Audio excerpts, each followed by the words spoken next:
Parallel Frequencies, Just Blane and Coco here. Hey, happy Hanukkah out there if that's your thing, first of all, right? Like that's first day of Hanukkah. L'chaim. Adam Sandler made Hanukkah cool. Yeah. We have every single version of that song on our holiday playlist. Even though we don't celebrate Hanukkah ourselves, my kids know everything there is to know about it. And we listen to every version of that song. Well, see, that's like I said coming in, it was happy Hanukkah to those who celebrate. I didn't say to the Jewish people because you don't have to be a specific type of person to participate in Christmas or Hanukkah or Diwali, the Festival of Lights. I love that one. That's one of my favorite ones. So yeah, but lots of fun celebrations. We celebrate Yule. We celebrate Christmas too, but we celebrate Yule at our house. So we do winter solstice. We do our dark night, dinner in the dark with just candlelight. Ooh. We do Yule log. We are starting the new tradition of 12 wishes this year. What's that? 8 nights of Hanukkah, 12 wishes. It's very similar. We have 12 wishes for the new year that we write down, and then you cut them into strips of paper and mix them all up in an envelope or bag or whatever you want. And then you just burn one each night. Some people start on Christmas Eve. Some people start on the winter solstice. Some people start on December 9th. I think it kind of just depends on what you want to do. But you burn one each night until you have just one left.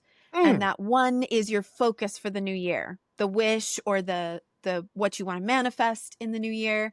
And that's the one you focus on. And supposedly the ritual, sending it to the universe, burning it, trusting your higher power, you will just have the rest of those taken care of for you in the new year. You don't have to worry about them. They're already out there. The energies are working for you. You just have to focus on the one that's left at the end. Well, now, what is this rooted in? Is this just a Coco original, or is this? Oh no, I won't take credit. There's plenty of people out there on the TikToks and the Reels on the Instagrams that are saying, "Oh, I'm doing my 12 wishes." Somebody brought it to my attention before that. There was a woman at a gathering that I was at, and she's like, "Oh, I always do this 12 wishes. We get together with our girlfriends and we do it." And I thought that's such an amazing, cool ritual. And I don't think it's very old. This isn't one of those ancient things that came from some tradition. But I think it kind of seeps into lots of different cultural traditions. I mean, you can kind of go back and New Year's resolutions probably started this way. I don't really do the New Year's resolutions thing because why set yourself up for that? Yeah. Please. Yeah, the winter time is not a time for trying to do new things, lose weight, start a business, all that kind of stuff. That's not what winter time is for. So I think New Year's resolutions is kind of a terrible time to do that. But that's just me. No, I get that. I don't do New Year's resolutions either. If I'm going to start something, I just do it. Like, it could be October. It could be middle of the year, So that's kind of how I could look at it, but yeah. It could be because, I just know I'm going to fail if I have a New Year's resolution. Like you said, you set yourself up for failure. Pretty much. Yeah. Well, in operating with the seasonal cycles of whether it's your zodiac sign, because different signs have different times of the year that are kind of their new year or when they start something new. So everybody is different, but also we're creatures of nature. I mean, to go against what nature is telling us to do, and wintertime is for the winter's nap. So if we're acting like, oh, we got to get to work, we got to get things done, I'm like, whoa, everybody just chill, okay? It's not what this time of year is for, okay? It's time to put on pounds, not lose them. Put them off because of the holidays. There's a lot of holidays in it. I mean, I mentioned Diwali. Mm-hmm. That's back in October this year. Like it started then for some people, and then you got Thanksgiving, and then you've got Hanukkah, and then you've got Christmas and Kwanzaa and Boxing Day. It's all here, and New Year's. You're right. Like what sane person thinks they're gonna lose weight? It's winter, guys. It's the Northern Hemisphere. Specifically, but it's time to just chill. You see me over here, I'm in my blanket. It is winter. I am wrapped up. Cozy vibes, hygge if you're Nordic and you're from the Norway, Denmark area, you want to practice contentment. Hygge. It's That's very right. hygge. That's To right. sit I there with like your it. blanket. Yeah. I like to live by that All year round. all year Christmas, round. all year. There's another way to live out there too. It's the way of John Cena: the hustle, loyalty, respect, never give up. I had an emotional weekend, Courtney, because I saw him wrestle his last match Saturday night. Yeah. It was crazy. And I know you don't even, well, I don't want to assume because you never know. Do you watch pro wrestling? Do you keep up with it? No. Okay. No, bro. Not at all. But let Not me even a ask little you, bit. but you know who But I know John Cena. Exactly. You know who John Cena is. He's one of those people who transcended all of it. You know, he's bigger than pro wrestling. And the thing is, the guy's not dead. He's not going anywhere. We're going to hear about him every single day for something he's doing, whether it's in Hollywood or still doing the Make-A-Wish stuff. That's where it got to me, was the fact that this guy's done over 600 and something Make-A-Wish wishes for people. That's what a cool dude. I really respect him. I see him out there doing at least as much as he can with his fame and notoriety. He's doing what he can, making a difference in the world. I respect it. There was some teary eyes around my house. Me, you know, that was how it was going over the weekend. And the thing was, I wasn't the only one. Had buddies texting me, you know, we grew up watching this guy, and yeah, you get to, it was one of the rare chances that we got a chance to like say goodbye in the right way to somebody who gave his all to something, you know. It wasn't after he died. It wasn't after some tragic event of some sort. So it wasn't, and this is going to be controversial to any wrestler or wrestling fan out there, but it wasn't past his prime and he needed to get out. Like, you know what I'm saying? Like, he knew when to get that curtain call and go. He tapped out. A lot of people are upset about that. And I'm like, you know what? You know, no. If you looked at his face, he had a smile on his face and he looked content. And I'm like, that's it. That's a man that's ready to go home. You know, so. Yeah. His days aren't over. I mean, it may be that phase of his career. It might be that identity or egoic self that he's presented for so long, and everybody's saying goodbye to that version of him. But he's got a lot of life left to live, and he's going to be out there doing a lot of cool stuff. Yeah. I mean, no spoilers, but he popped up on Pluribus last week. So he's already out there making his, I mean, not that he wasn't already in Hollywood, but pop up on an Apple TV show that's the hottest one out, and people are going to be like, oh yeah, I know that guy. And that's what he's going to be. He's going to be out there forever, you know? So. Yeah. I'm over here like, John Cena was a wrestler? Yeah, but it's the same type, it's the same type of thing as probably The Rock or even Hulk Hogan back at one point. Like, Hulk Hogan was that one that crossed over and brought the world, I guess, into wrestling, because it is its own niche. Sure, there's tons of fans, but in the grand scheme of it, that's a tiny, it's not even that big of a fan base, you know, compared to a soccer or Major League Baseball or football, NFL here. It's not that big of a fan base. So when you can't cross over like that, you've got to look at it as a generational like superstar. And that's what John Cena was. That's what he is. Still is. So yeah. Still is, still kicking. And growing that influence that he has, all that fame and fortune, putting it to good use too. And I respect that. When you're rich and famous, what are you going to be doing to outreach? What would be like your focus if you had $1 billion or whatever? You're just like, I've got all this influence, I've got all this money. What would be your focus? Kids. Same thing. Kids. That's where it's at. That's where the future's at. Yeah. I hope they're listening. I hope they're listening. If they're listening right now, they're looking at me like, oh, this old man doesn't know what he's talking about. But no, that's really what it would. That's what it would be. I'd have to put it into the kids. For sure. Yeah. In any way possible. Great segue, because speaking of kids, the Welcome to Dairy finale was last night, and holy shit.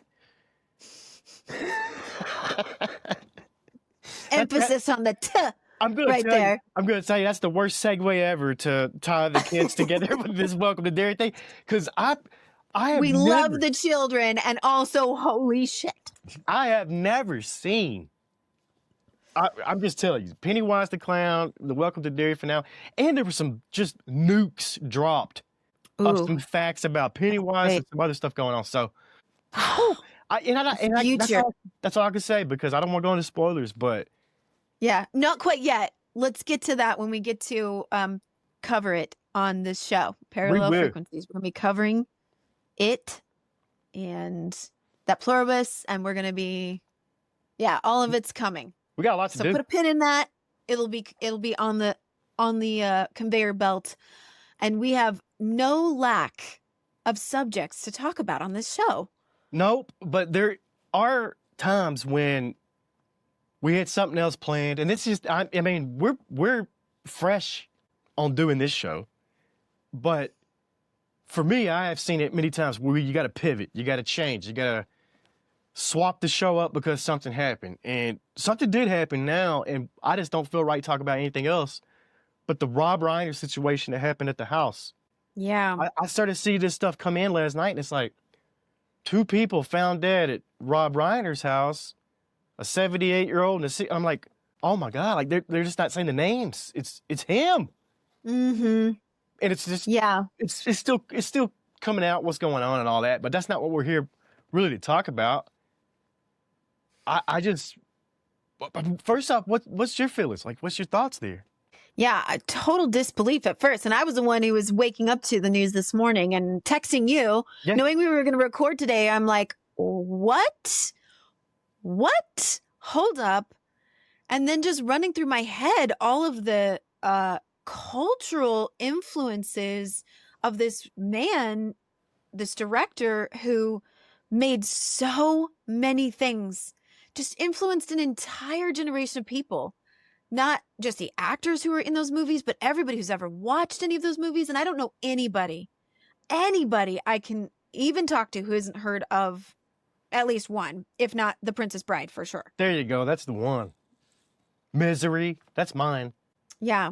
So, I mean, when people feel a grief like this, a shock like this, it really is quite intimate. It feels like, okay, yeah, we're just Joe Schmo over here talking about him. He didn't know us. We didn't know him personally, but it's definitely influential to people like us to feel the grief, feel it. He did all of it. To me, he did it all quietly. He was like you didn't hear much about him other than when a movie came out, like that was it, you know? So he's gonna be missed. That'll be for sure. He's got a catalog of work that's gonna live on, you know. And incredible. Spinal Tap.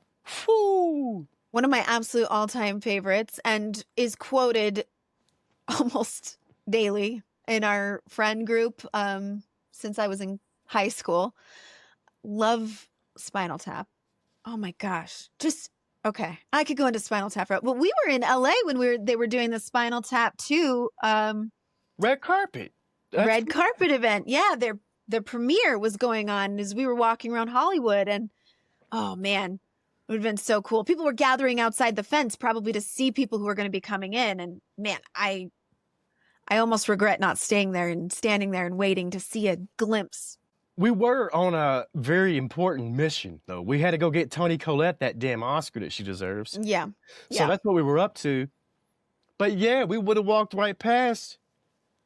Possibly Rob Reiner. I guess he would have been there if it was the red carpet premiere. Yeah. That's crazy. Just a glimpse would have been amazing. I absolutely love that movie. Oh my gosh, I can't even. I'm running through all of the quotes in my head.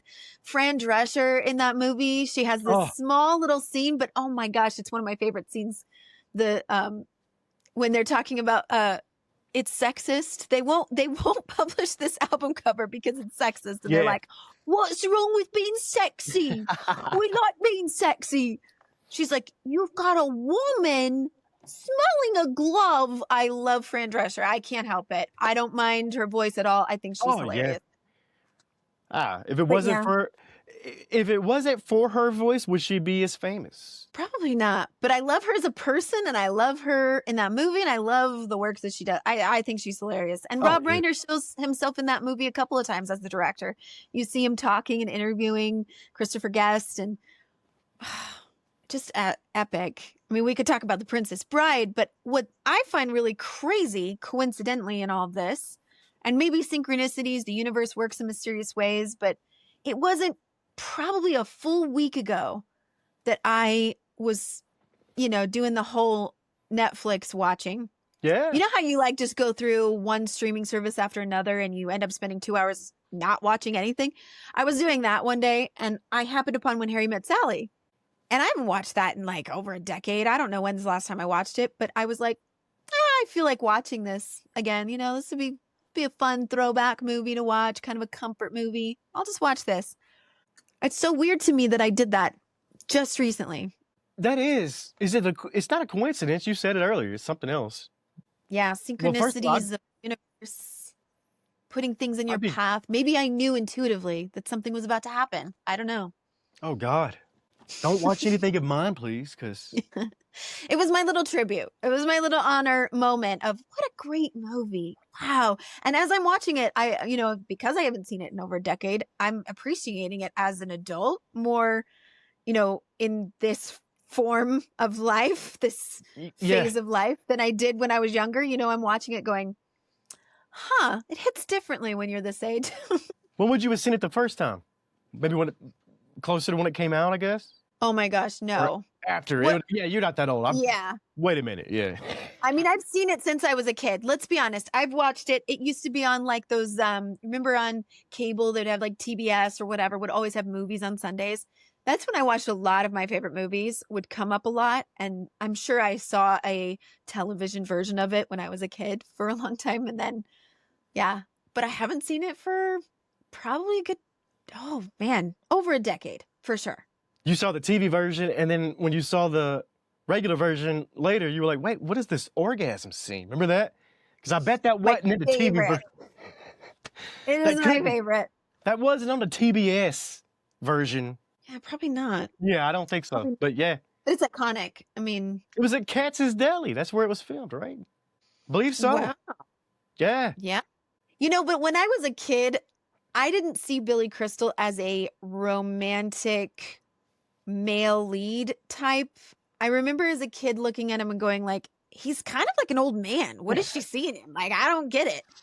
I didn't find him particularly attractive as a young person, but now that I'm a certain age, I'm like, he's cute. Yeah. Billy Crystal, he's adorable. What was I thinking? So things change, And Meg Ryan. Meg Ryan. She's adorable. You got a Meg Ryan impression, don't you? I know. Yeah, and I was actually watching. I was watching Sleepless in Seattle too. I was watching just one scene from that, and I realized, Meg Ryan, she's adorable and cute the way she talks and stuff. But I think it's because she acts just a little bit drunk. When she's talking, she's kind of like, I don't even know what I'm saying, but it's so adorable. And she's kind of falling all over herself a little bit when she talks. And I'm like, she's got a way about her. I think that's why everybody thinks she's so adorable in all of her movies, because she's acting a little. And when she sings horses, horses, horses, horses, horses in Sleepless in Seattle, I have that stuck in my head forever. Meg Ryan. What an impression. I'm still trying to get over that. Ooh. Look at this. What is going on? You have to watch the video. I don't know if it translates on audio, but she's kind of. I should have. I would have been prepared more if I knew that was going to happen. I'd have had a side by side or something here. Anyway, Rob Reiner, what's your favorite movie of his? It's got to be Misery. Misery is mine. Yeah. Okay. I love that movie, and yeah, I don't know. It's one of those. It's like, well, without the story and without the director, would it be the same? Probably not. Like, I think the two come together. They're really so interesting to think about, because some of those movies, even as I was looking at the era of When Harry Met Sally, I was like, oh, I wonder if he directed this movie or that movie, and then I have to go look because they're similar or they're of that same era and genre. And I truly think that Rob Reiner probably had a great influence on many directors too. So even if he didn't direct it, you could just kind of get that same taste Yeah. that he gave. And Rob did direct Misery. And when I was talking about the other side of the story, that's Stephen King. So I don't think Misery is the same movie that we see if it's not a Stephen King book and a Rob Reiner movie. That's what I was, trying to get at there, I believe, because if you put another director in there, but then again, if you put another story, another writer, I don't know. I think that's just, and I think that's what it is to me about it. It's a unique movie. I don't think anybody else could do this. I don't think anybody else could have done this movie like this. That and some of the other movies I'm thinking of that he did are kind of a different vibe than what I associate with Rob's movies and things. Because I think of more whimsical. I think of When Harry Met Sally as not just your average rom-com. It's got something of a magical, whimsical side to it. And The Princess Bride. I mean, you can't get more whimsical, fantastical, and just... but then there's this whole other slew of movies that he did that were not that vibe, right? Like, he had a different side. He did. What he was capable of. Yeah. He very much did. A Few Good Men.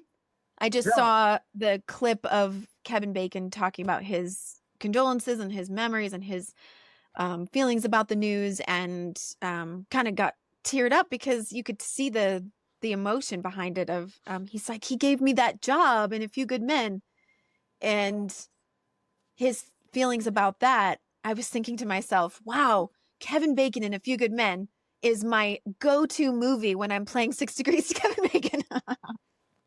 Because it's so many other great actors in it, right? It's kind of the crux of that game. It is. So true. Stand By Me. He did Stand By Me. That's another Stephen King. See?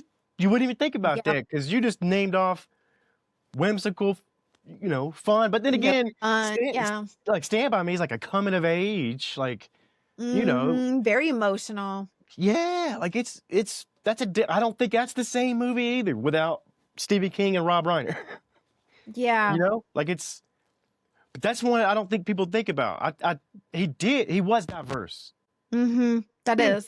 Big time diverse in what he was doing. He was a storyteller. That's what it was.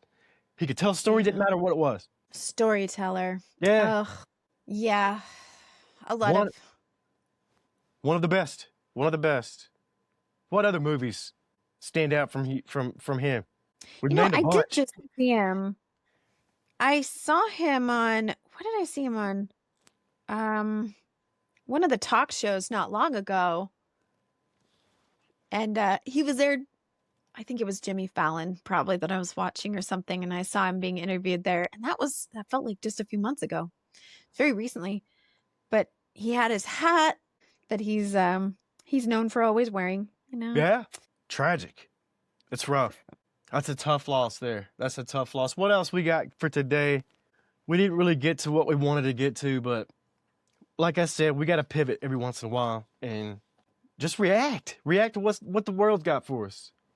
Bad or good, we're trying to put the good energy back out there of what he did do.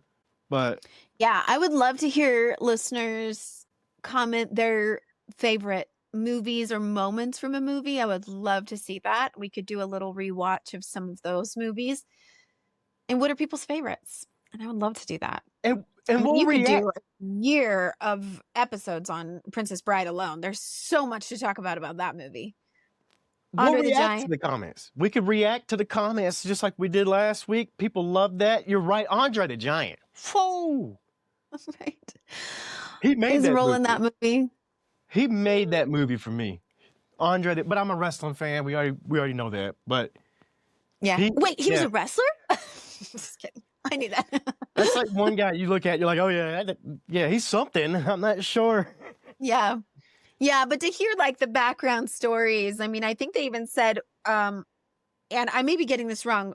I'll find out what it was, but I remember behind the scenes, Princess Bride, I think it was Rob Reiner that broke a rib or something during Billy Crystal's scenes, because he was laughing so hard and Yeah. trying not to break and trying not to make noise. And Billy Crystal was just improvising and making everybody laugh and doing such a great job.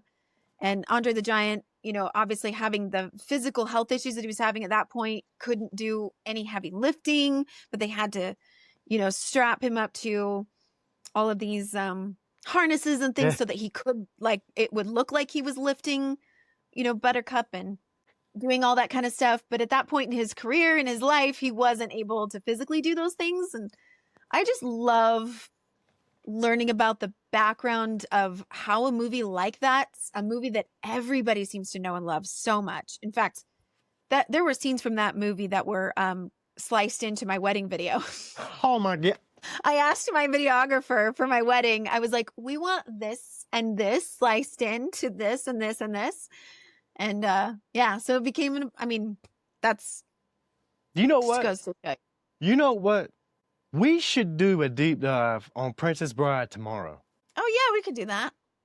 There's plenty to talk about, I for think sure. I think we already started it right here, and I think if we keep going, this will be about a 6-hour show. So I think we could end today's show, and I think that's a great jumping off point for tomorrow, because I'll watch The Princess Bride tonight, and I've got some cool stories about it too, about seeing a live script reading from the actors themselves of that.